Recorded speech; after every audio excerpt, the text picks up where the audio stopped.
We want to thank you for joining us for 1x1. I'm Rob. And I'm Sue. And we are the Parkers. And so today is Father's Day. Happy Father's Day to all of the men out there. Whether you have children of your own or you've been significant in the life of another person, today is a day that we get to celebrate you. Yes. And I get to celebrate the love of my life today. He has, growing up without a father, you don't really know what to expect. Although I had men in my life as role models and father figures in my life, I didn't really know what to expect, to be honest with you, when I had my own children. And Rob has succeeded every dream, every prayer that I ever could have hoped or wished for in a father. He is not perfect, and we know that. We talk about that a lot. But he loves our kids perfectly, and he is the perfect father for our children.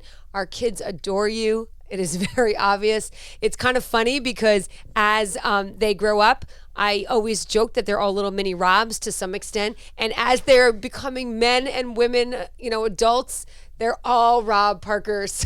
So this was the coolest gift I got. Wasn't the coolest. Not the coolest. I'm sorry. You got a lot of good gifts. Coolest gift from you. Okay. You gave me several cool gifts. I actually got some really cool gifts for Father's Day.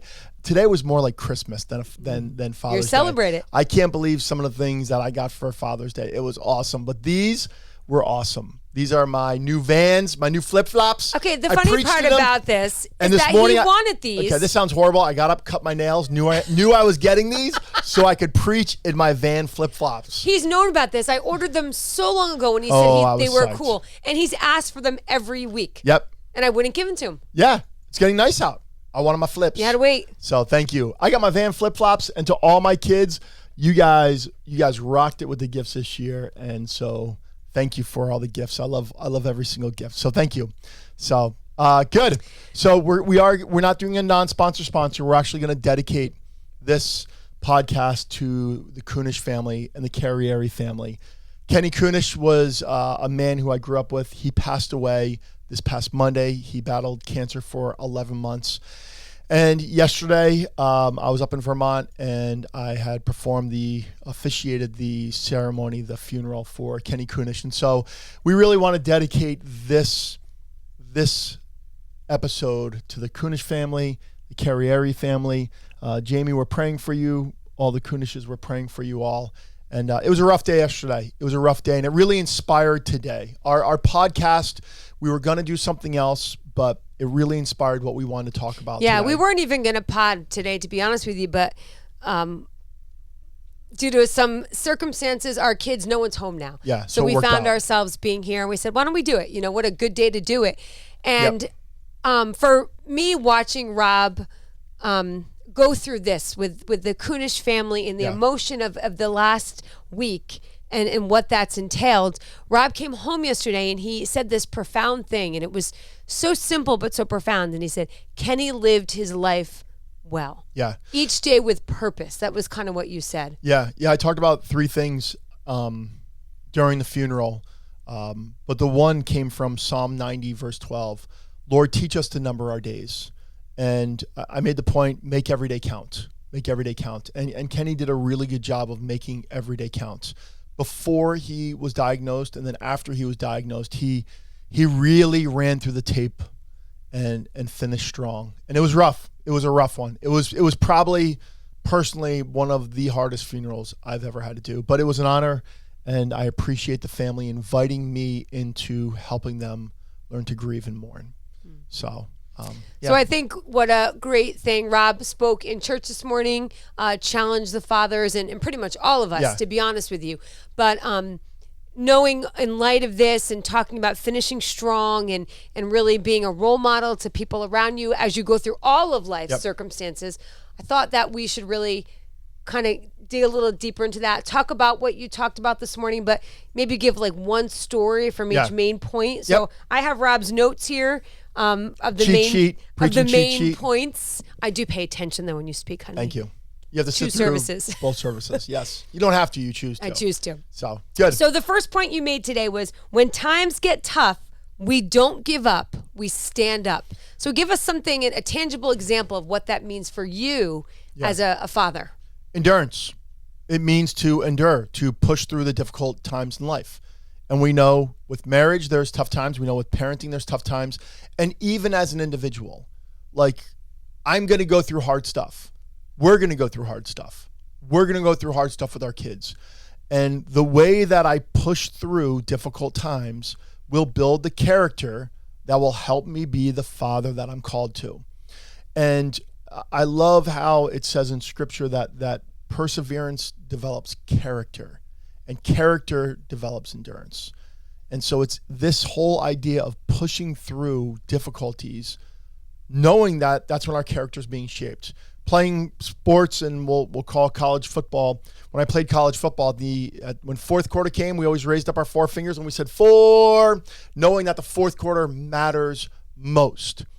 And so the way that I endure trials and struggles is going to be the same way that my kids do. So let me give you an example. When I really think about endurance, I think about the struggle that we've had with our kids physically. We've had 3 of our children really struggle with some form of physical ailment. One had scoliosis and 2 of them have an eye disease, a very rare juvenile X-linked retinoschisis. And I remember when our boys were first diagnosed, I just would get so in my head, like, get to the doctor and hopefully they'll have better news. Get to the doctor, hopefully they'll have better news. Get to the doctor and hopefully have better news. And I would just drive through every appointment. And you called me out multiple times. You're like, Rob, where are you? You are not present. I'm like, no, I'm waiting for good news. I'm waiting for good news. I'm waiting for good news. And it was bad. It actually was hurtful. And there came a moment that I'm like, I got to embrace what they have. My prayer is for healing. My prayer is that this stupid disease will go away. My prayer is that there will be redemption in something that has brought loss to our life. And I remember that day saying, the way that I walk through their ailments is gonna shape how they handle their ailments, and then what happens when they have kids. And I'll just never forget that day where I just had to, I call it my come to Jesus moment. I had to say, God, I'm going to plow through. And the way that I endure is going to be the very same way they endure. And so when times get tough, we don't give up. We stand up. We stand up. Life is not perfect. Life is filled with trauma. Life is filled with stuff. I mean, look at Kenny's life. I mean, he went through a lot. They went through a lot in his lifetime. And it wasn't just with his cancer. It was other situations that happened that I really think he did a great job of showing up. He never gave up. He stood up. When his child had a situation, he stood up. And when he had the biggest fight of his life, he stood up. We need to stand up. And we have to learn that. You see, being a man is not staying down. Being a man is standing up. It says in Proverbs, it says 7 times a man falls, but 7 times a man gets up. What defines the man? The man who stands up. That's being a man. Stand up. Stand up under hard times. Stand up under trials. Stand up when you need endurance. That's good. That's really good. I kind of feel like I went on a tangent. Was that clear? Very clear. Okay. Yeah, I felt like I was going on a tangent. Sorry. That's okay. You have a lot to say. Sorry. All right. Your second point today was don't look away. They're watching you. Yeah. So for me I was the kid who hated bullies. I hated bullies. I did get in some fights when I was growing up. Some of them I instigated, but the majority of them was always a bully. My friends were always smaller than me because I was the big guy in the class, and so older guys would pick on my friends, and I hated it. And I used to just freak out on people because I hated bullies. And I've noticed that my kids watch when there is some form of injustice that goes on around us, whether it be on the sporting field, whether it be in a school situation, whether it be in a neighborhood. The way that I handle an injustice, they're watching. They're watching. And I'll be honest with you, Sue, there were times that my parents needed to stand up for me, and they didn't. And I always felt a wound in my soul. And I always just wanted someone to stand up for me. And I think that's why I used to beat up the bullies. And so when I had kids, I said, I'm going to stand up for my children. I'm going to stand up not only for my children, but for their friends. And so I've learned this, that, don't look away. They're watching. And I saw that, this past year with all the racism going on in the country. And as a pastor, I needed to say something. It was wrong. And we can justify so many things, and we can always point fingers at other people, and you don't fully get it. Well, you know what? When there's injustice, we need to speak up. And so I need to realize that I need to have a voice in what's going on in my children's life. I think you had mentioned this earlier today, and I think it's important to mention on this because it's such a tangible example. During some of those eye appointments when we be in the city, you are always very sensitive, like you said, for injustice, right? And the homeless population has always been something that's really been painful for you. When we be in New York City, you would stop and talk to anybody you could and help any homeless person on the street that pains you. And you would always go and buy them food. Yep.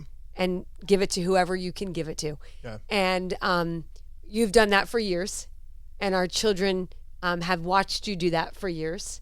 And it's been a beautiful thing they've never really said much about it, but they've watched it. And then I think for us, or for me at least, when I really start to see this stuff is when you see your kids do it, right? So when you start seeing them do the things that you've been, these rhythms that you've been doing, let's call them, right? And I'll never forget the one time that Brandon went when he started going to the city by himself for one of his appointments. Lives in Connecticut, would take public transportation and get there, and he missed a train, the path or something, to come to New Jersey. And I was like, well, how'd you miss it? And he's like, I had to go buy food for the homeless. And that was such a beautiful example of they're watching. Yep. They're watching you, and they're going to do it because they're watching you. Yeah. Yeah. And I think that's one of the things that I love about the Kunish family, the whole Kunish family. They are so good at stepping into those people that need assistance. Someone who doesn't have a voice. The Kunish family has always done a fabulous job of being a voice for those who do not have a voice. Whether it be the school in Patterson that their parents really got them involved with, or whether it be up in Stratton where Kenny got involved with an organization. This whole idea, like, we need to have a voice in our children's life, because if we don't have a voice in their life for those, as Jesus calls them, the least of these, those on the margins of life, they're never going to participate. They're never going to be those, be the humanity that God has called us to be, right? That's good. So. That's good. Okay, your next point this morning was direction is only helpful when it points them in the right way. Yeah. So can I be really honest? I've been really frustrated lately. I see people not speaking into their kids' lives. I see that there are more situations going on right now than ever. In every aspect of this world, every single aspect of this world. And I don't see parents talking to their kids. I see social media raising their children. I see this idea of social contagions. If you don't know what that is, look it up. There are some social contagions that are going on out there. And parents are just letting their kids figure it out. No. It's my responsibility to guide my children. It's my responsibility to speak into their lives. And let's be honest, one day they're going to choose whatever they want to do. But until they turn a certain age, it's my responsibility to guide them, to wrestle through some hard stuff. I love last year on Father's Day. It was actually Father's Day last year. We went down to Doug's house, my brother, and my two boys were fighting in the back over just... On the way home. It was ridiculous. It was a nightmare. It was a nightmare. They were just going at it. And I finally am like, stop. You're trying to talk over each other. And both your points are so off right now because you're not allowing the other person to speak. And it really set a tempo. Like, we don't talk at each other. We talk with one another. And it's my role to facilitate the conversations that they're having with me, that I'm having with them, that they're having with one another. Because I am terrified for the next generation. I mean, we are allowing kids to make these crazy decisions that in the end, I think it's going to have potential permanent damage in their lives and in our society. And you know what I appreciate about Rob as a father, I've talked about this before, but is you are really good letting our kids have opinions and a voice. I've always struggled with that. I think as a mom, you kind of want just to protect them and keep them in your little like bear den there, mama bear. But you've been really good at letting them speak and have different opinions that you and I do. Yeah. Whether it's political or racial or whatever it is. I mean, they've had a voice because you've been so gentle with them, and you've done this. You've pointed them in the right direction. You're confident that this is where you learn, is when you have these discussions that are maybe when they're saying things that you don't particularly agree with 100%, Yep. but you're kind of showing them the way that through your example of how you've come to some of these things, how you've come to some of the beliefs that you have. Yeah. And I want to be careful because I don't want to put anyone down. We grew up in a generation that we didn't have a voice. We were told to to just believe and do what we do and just kind of just shut up and keep going. Shut up and keep going. And I hated that. I wanted to talk. I wanted dialogue. I wanted someone just to listen to me.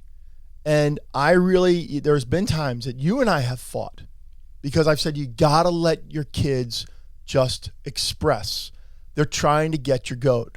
They're trying to egg you on. Oh, they get they're my trying. goat. They're trying to see how far they can push it when really what they're saying is, how far are you going to listen to me?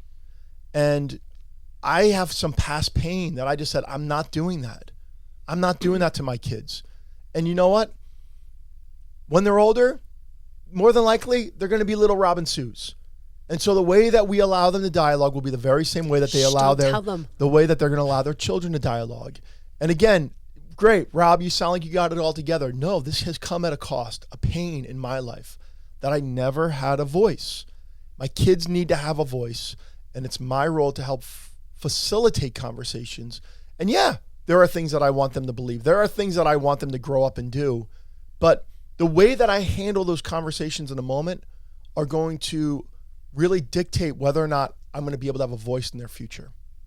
What's interesting as you were sharing, point 2 to point 3, right? So the second point was don't look away, they're watching you. And you were saying, the underdog, right? The bully and protecting and having a voice for your children. But then we went on to saying, point them in the right direction. It's kind of hard. That's where parenting gets really tough. You want to stand up for your kids and you want to really, but there comes a point that you can't stand up for them and they have to learn to kind of figure it out. And that's where this part comes in, pointing them in the right direction. You have to really be honest with yourself sometime and say, I could do all of this, but I have to let them fail. You have to let them fail. I have to let them, crash so they learn. Yep. Because if you're just helping them and navigating it all along the way and doing it for them, they're never going to be able to do it. Yep. And that's hard. Yep. That's hard, especially when you have a child, like you talked about in point 2, that feels like the underdog and feels like they're struggling. It's a tough challenge. I mean, I really can honestly say those are some of the hardest times, you know? And you know what? We believe that God created our children for purpose. Yep. We have to trust God in all this. We have to trust God in all of this. We have to believe that the more that we engage in conversation with them, the more that we are present, the more we're going to be able to speak into their life. And you know what? They're going to make decisions as they get older. The question is am I, at this stage in their life, pointing them in the right way? Yep. Because you know what? Parents right now are terrified of their kids. They're terrified of their kids. They are terrified or terrified of losing their children. I think that's a very important thing. They're terrified of losing their children. Yes. You know what?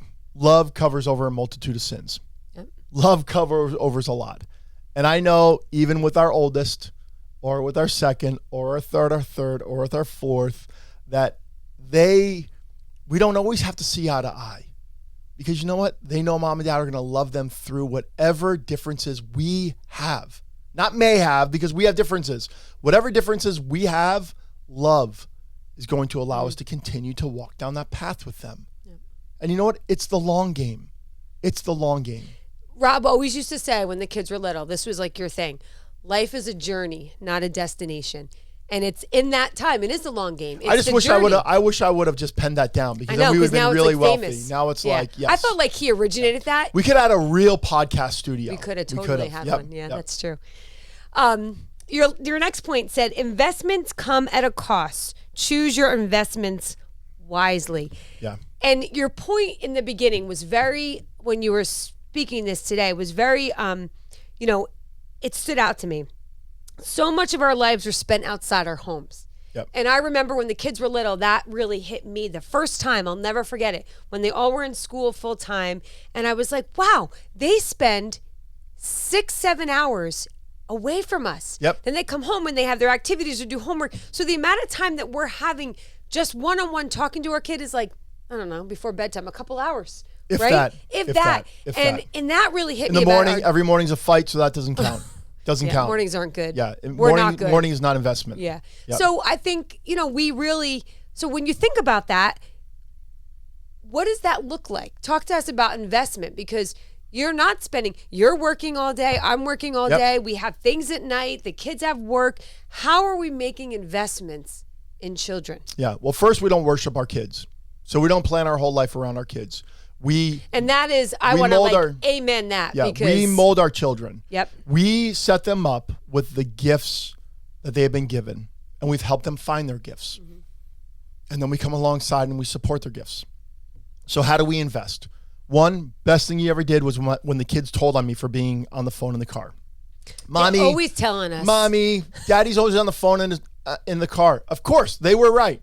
And you said, stop it. Stop it. You're missing the opportunity. And so for me I had to really turn my phone off in the car and choose to invest in car rides. I had to choose and say, you know what? I'm going to coach my children. I had to choose. I actually, remember I taught a week of school? Remember that? I shut everything down in my life because they needed a teacher at the middle school. Mm-hmm. Yeah. I didn't want to do that, but I knew it was an opportunity to show up for my kids. Yep. We have to choose. There's so many things that I've even said, why am I doing this? Because of the long-term investments. And so what do we value most? What we talk about, what we think about, where we spend the most time, and how we spend our money. And if we really were to ask our kids, like, what does Daddy really value most? I may not like what they say, mm-hmm. but my big prayer is that they would know that which I invest in most, that which I value most is them. And so you did a really good job of helping me invest in my children. Even when I was getting my doctorate, you're like, Rob, choose when you study. You're working full time, choose. And so one of the things that we really came to understand is when the kids are studying in their bedrooms, I would go in their bedrooms and study with them. And I'd say, hey, Daddy's doing his schoolwork. You're doing your schoolwork. And we would do that together. And we had to get creative. We both work full time. And I got to be honest with you, I've loved you working full time because you've made me invest in my children more than I probably would have. I would have just made excuses. I would have just kind of pushed the buck on you. Because at the end of the day, the way that I spend my time, that's what they're going to remember. Cats in the Cradle and a Silver Spoon. Little Boy Blue and the Man on the Moon. Which is when a very you coming home, Dad? song. I just wanted to finish singing. Oh, that. sorry. But the whole idea of Give the him song, the mic. the whole idea of the song is, I'm just playing. The whole idea of the song is a father that neglected his child. For 3 verses, the father neglects his child. In the 4th verse, the father now wants to have a relationship with the dad. And the son is doing what he saw his whole life. Yeah. Now he neglects the father in the 4th verse. Hey, Dad, don't come over. We got a ball game. We're busy, Dad. He didn't even invite him to the ball game. Didn't even invite him And to you the know ball what? game. There comes a point that we have to be really careful with our kids. Our kids can get to a place where they crack. They break. They don't want us. And honestly,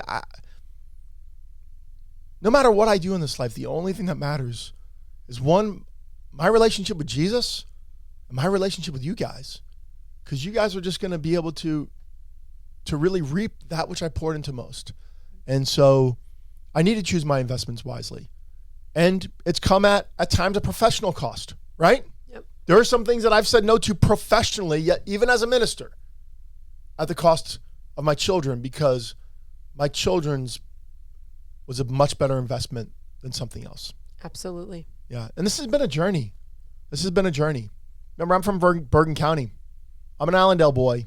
We need to be successful. Yep. That's good. So your last point today, which I think was probably the best point. Best conclusion ever. He said, they are not listening.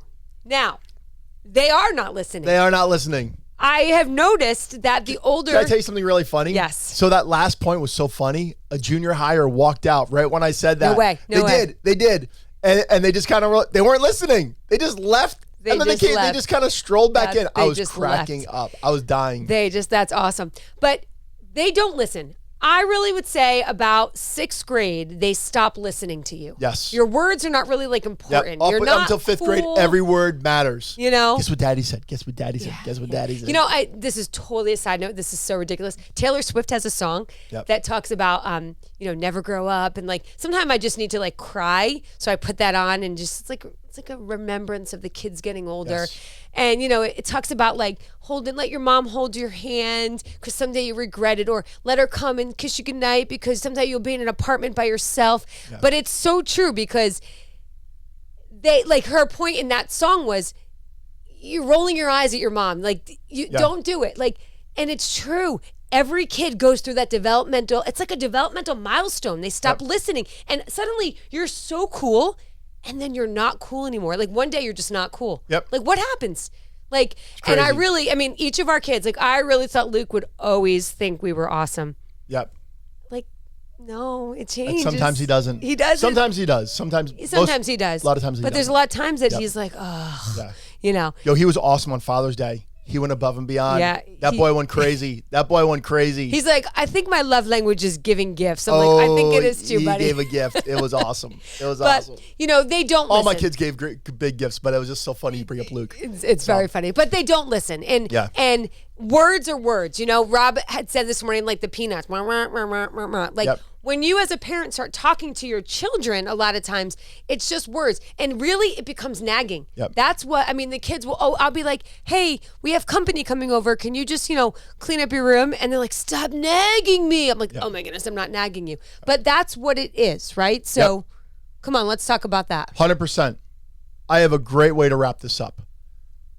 Actions speak louder than words. I'd rather see a sermon than hear a sermon any day. I'll never forget, I was probably 10 years old. My uncle passed away.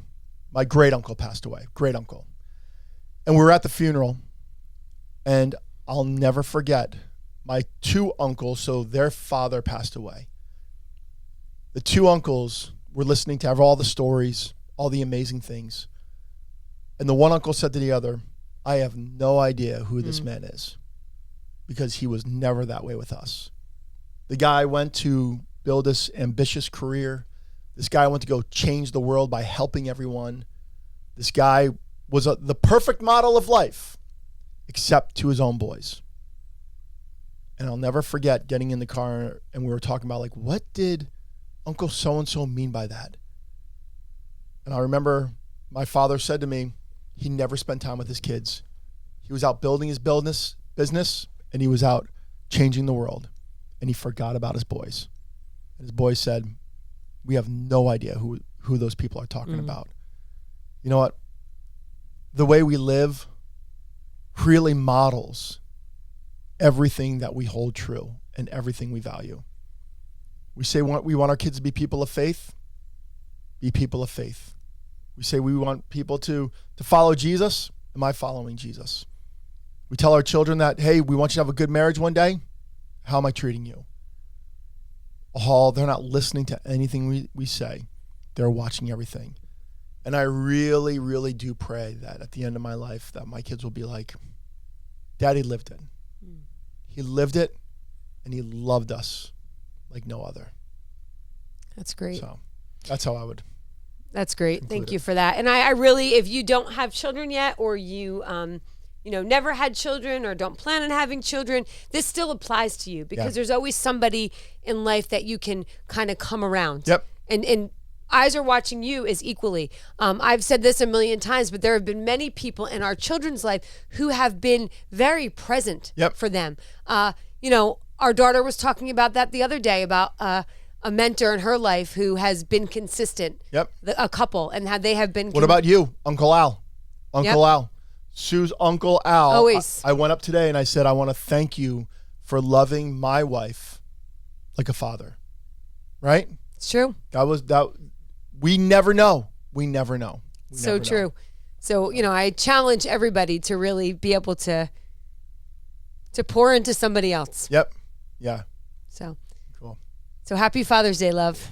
Thank you. Thank you. And we want to thank you for joining us for 1x1. I'm Rob. And I'm Sue. And we're the Parkers. Have a great week, everyone.